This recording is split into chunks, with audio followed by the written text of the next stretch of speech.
Okay, get it through your head that people who are going to college are just trying to start something in their lives. I mean, people, what kind of world do we want? Do we really want to continue living in this idiocracy, or do we want to be smarter? And I mean, really, smarter people create a better world. You know, everything is better when we have a smarter population. We're going to elect better people, first of all. Better quality politicians if we're smarter and we're thinking about things better. Maybe the politicians are just, like, maybe they're just smart, but they just have, like, no ethical concern for anyone. I mean, if we were smart, we wouldn't vote for those kinds of people. That would mean, like, Donald Trump would be, like, the world's best actor. Well, no, that's impossible for him to be smart. Never mind. But what about the people who voted for him, you know? I mean, do you really think if we had a very well-educated, intelligent population in this country that Donald Trump would have gotten elected? Come on, he said celebrities shouldn't be involved in politics. Hello? You're fired? You're fired, Donald Trump. You're fired. You're fired. You're fired. Why don't you have just an automatic discharge policy in the event of death? We are a small state agency with using public money, and we need to be as judicious as possible so that we can help those who truly need it. Although it is a public agency, HESAA's loans are not financed by state money, but through the sale of bonds to investors. My primary interest is providing students and families with the lowest cost options available, and having a strong bond rating allows HESAA to offer very low interest rates. If it was a house, I would have a house if I was paying for that.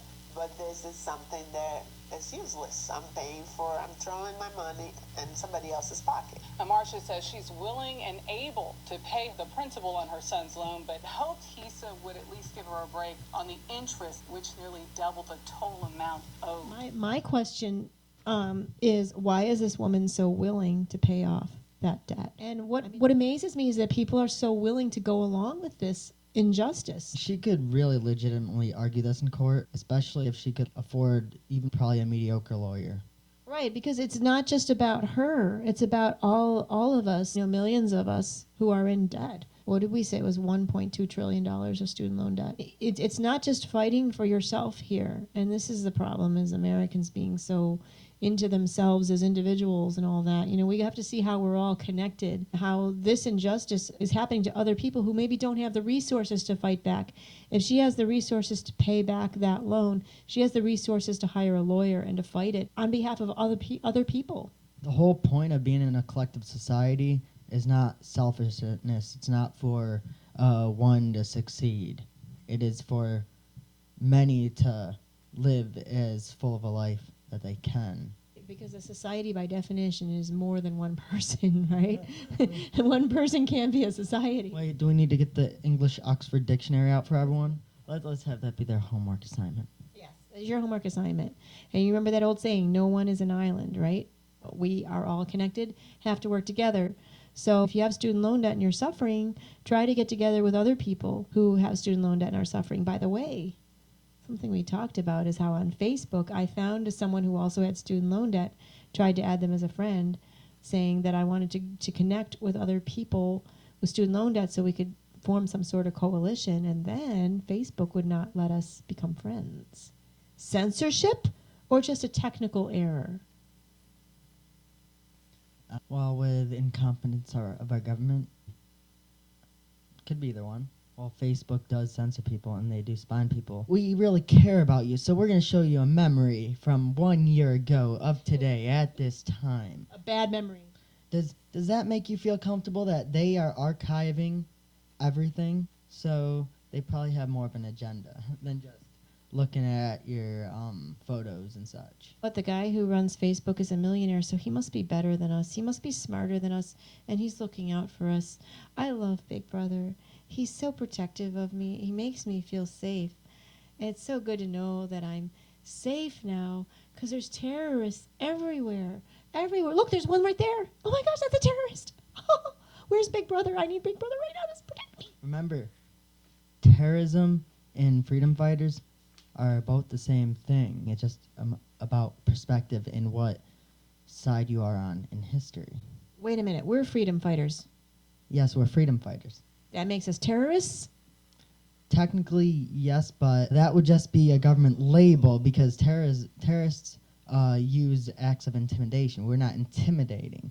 If anyone's a terrorist, it's our government because they're intimidating us to have to pay, like, back these ridiculous debts when they're making, like, the minimum wage just inadequate. Yeah, so I say if you're going to go after student loan debtors and say we can't declare bankruptcy on our student loan debt, okay, and you're going to take away our driver's license and our professional licenses and confiscate our tax refunds and take away our Social Security benefits so we can't retire, do that for everybody who owes money. Do that to Donald Trump.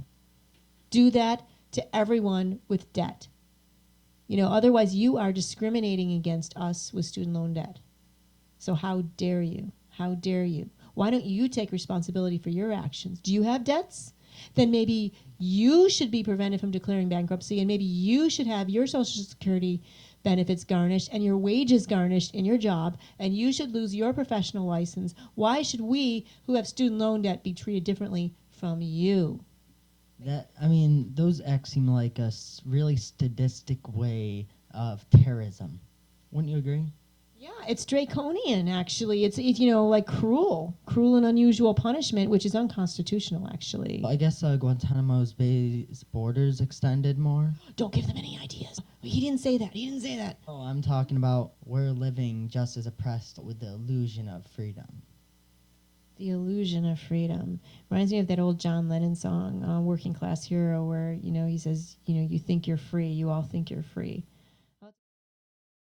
I believe that universities shouldn't center around athletics. They should center around intellectual inquiry. Okay, very nice. Colleges spend more money on their athletes than on academics, but what's surprising is how much more. College costs have skyrocketed. The average college student graduating this last year had $27,900 in student loan debt. The largest fee the academic students are paying goes to the athletic department. They have canceled 17 of their academic programs, but they have retained their sports programs. Utah State University loses money on athletics. They spent $25 million on athletics last year and earned about $11 million. The other $14 million came from students and taxpayers. Money had to come from somewhere. I didn't know it all came from us. At Kent State, student fees account for 54% of the athletic department's $19 million budget. At 3 other MAC universities, the percentage is even higher. This is what I often hear. Okay, we might be losing millions of dollars on college athletics, but look what it brings to the university.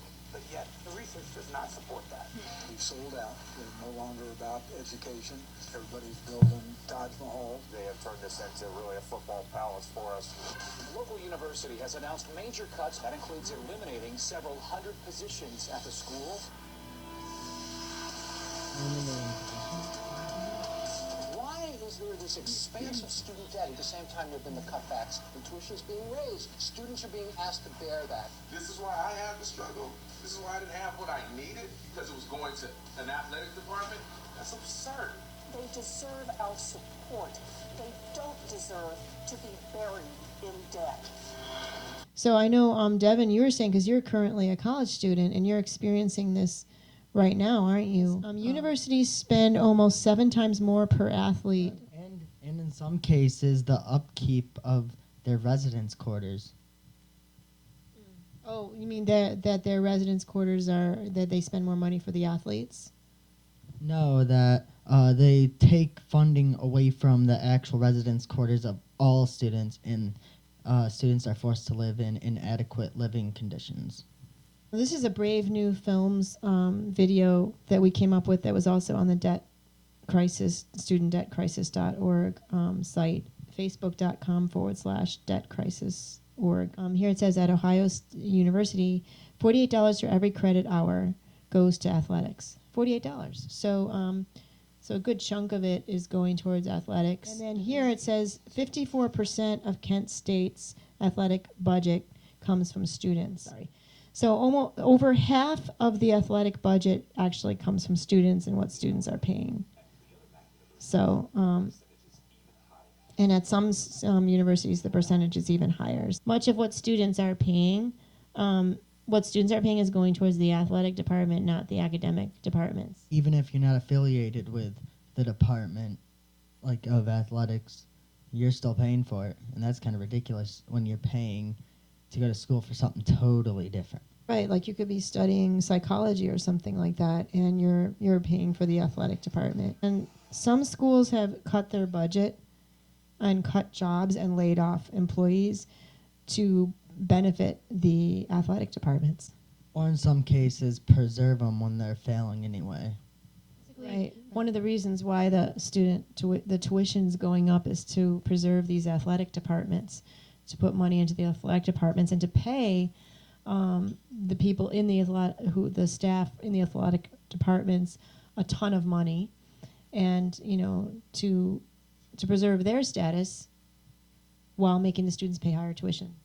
This video really opened my eyes because, like, my university, I'm pretty sure they're doing the same exact thing. They are cutting budgets for necessary items or things that university needs to have.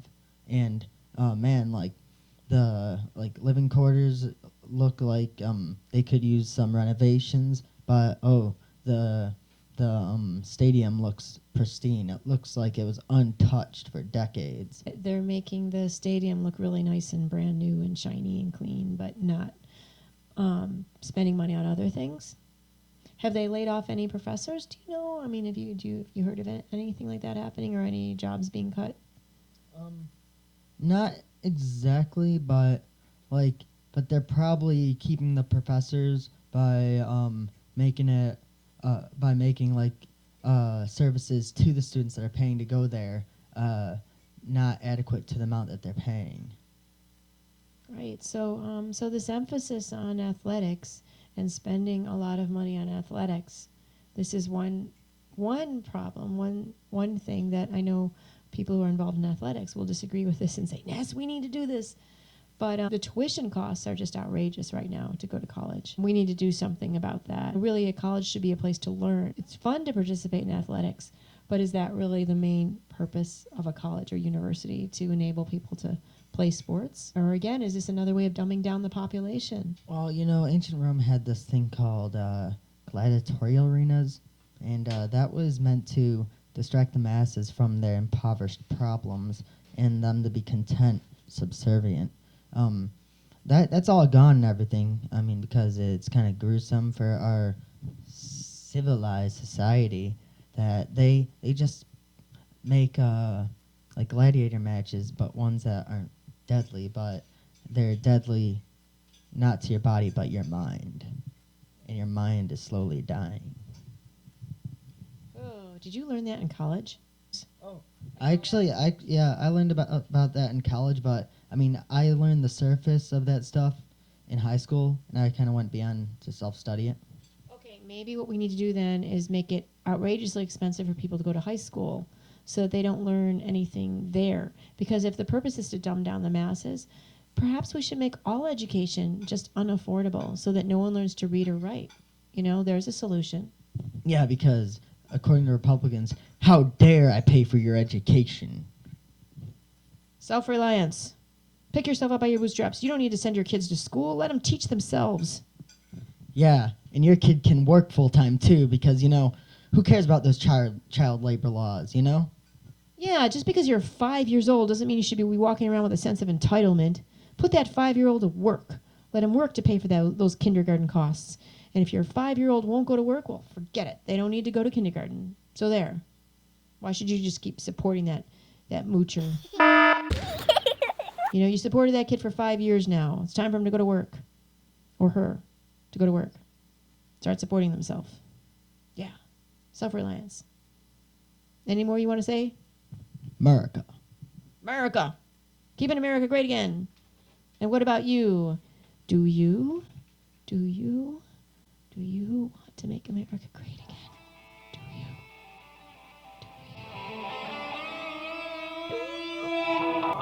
you?